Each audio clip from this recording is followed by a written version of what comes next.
कंस का जब हाल सुना, देखा कि बहुत से बालक मारे गए और जो भी हम निशाचर यहाँ से भेजते हैं, अपने सैनिक को भेजते हैं, वो गोकुल से वापस नहीं आता। महाराज सोचने लगे कि अब क्या किया जाए। अपने मंत्री को बुलाया और पूछा कि बताओ अब क्या किया जाए। लेकिन एक दिन महाराज ने सोचा, एक उपाय और लगाया। कौन सी उपाय लगाया कि एक दिन की बात है, महाराज ने बकासुर नाम का निशाचर भेजा और कहा जाओ महाराज, नंद का जो लाला है उसको समाप्त करके चले आओ। बकासुर आता है। इधर भगवान गाय को चरा रहे हैं, श्री वसुदेव जी महाराज हैं और ग्वाल बाल सभी लोग हैं। देखा जमुना जी के किनारे एक बहुत भयंकर बगुला खड़ा है। उसकी एक चोंच तो पृथ्वी पर है और दूसरी चोंच आकाश तक पहुंच रही है। सभी लोग डर गए, लेकिन देखा, भगवान ने कहा चलो देखते। कन्हैया गए और उसी बगुला की चोंच में पहुंच जाते हैं। बकासुर वो अपना मुंह बंद कर लेता है।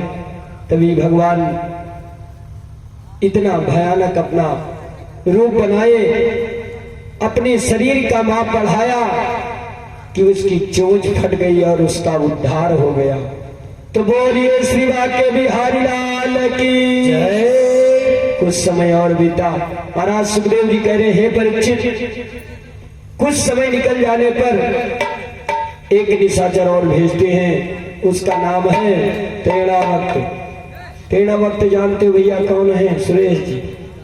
प्रेरणावक्त पूर्व जन्म का कौन है? महाराज सुखदेव जी ने कहा कि हे परीक्षित, एक प्रेरणावक्त नाम का निशाचर जब महाराज कंस ने भेजा तो वह गोकुल में पहुंच गया। और प्रेरणावक्त महाराज श्री परीक्षित जी ने पूछा कि महाराज ये बताओ प्रेरणावक्त कौन सा है? पूर्व जन्म में ये क्या था और ये भगवान से लड़ने क्यों आया? महाराज कहने लगे कि सुनो, ये पूर्व सतयुग की बात है, जिस समय भगवान बाराह का अवतार लिए थे और एक निशाचर का वध किए थे।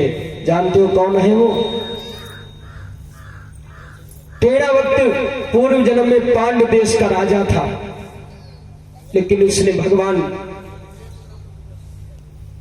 दुर्वासा जी से बैर मोल लिया और वो श्राप दिया कि जाओ तुम निशाचर हो जाओ।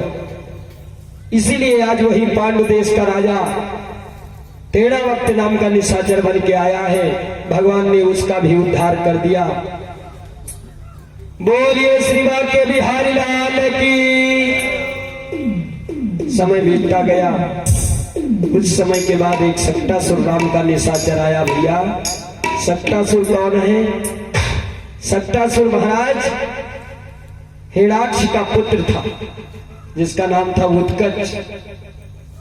वही आज भगवान से बदला लेने आया है, अपने पिता का प्रतिशोध करने आया है। जो महाराज लोमस ऋषि महाराज ने श्राप दे दिया था कि जाओ। सक्टासुर कौन था जानते हैं? महाराज ऋषि महाराज जब निकले, अष्टावक्र जी महाराज निकले जब, तो देख करके गंधर्वराज हंसने लगे, कहने लगे कि देखो कितना स्वरूप वाला पुरुष जा रहा है। महाराज जब ऐसा देखा हंसने लगे, तो कहा किसी को हंसना नहीं चाहिए, किसी के रूप को देख करके हंसना नहीं चाहिए भैया। लेकिन महाराज विधि का विधान कौन टाल सकता है? दोबारा फिर हंस दिया। महाराज ने श्राप दे दिया कि जाओ, तुम मेरे रूप पर हंस रहे हो, मैं तुमको श्राप देता हूं। कि तुम भी कमर मटका के चलोगे। महाराज के श्राप के कारण वो गंधर्व क्या हुआ, अजगर हो गए, सांप। कमर मटका के चलता है ना, इसीलिए महाराज किसी को भी देखो कुरूप वाले को तो बनाया ही भगवान है, भगवान की ही रचना है। उसका हंस नहीं करना चाहिए, उपहास नहीं करना चाहिए कि हम इनसे नहीं मिलेंगे या कुछ है, ऐसा करोगे। परमात्मा की कृपा है जो आज हमको इतना सुंदर शरीर मिला है और उन्हीं की कृपा के कारण वो कुरूप वाला बना है, क्योंकि कोई कर्म किए होंगे।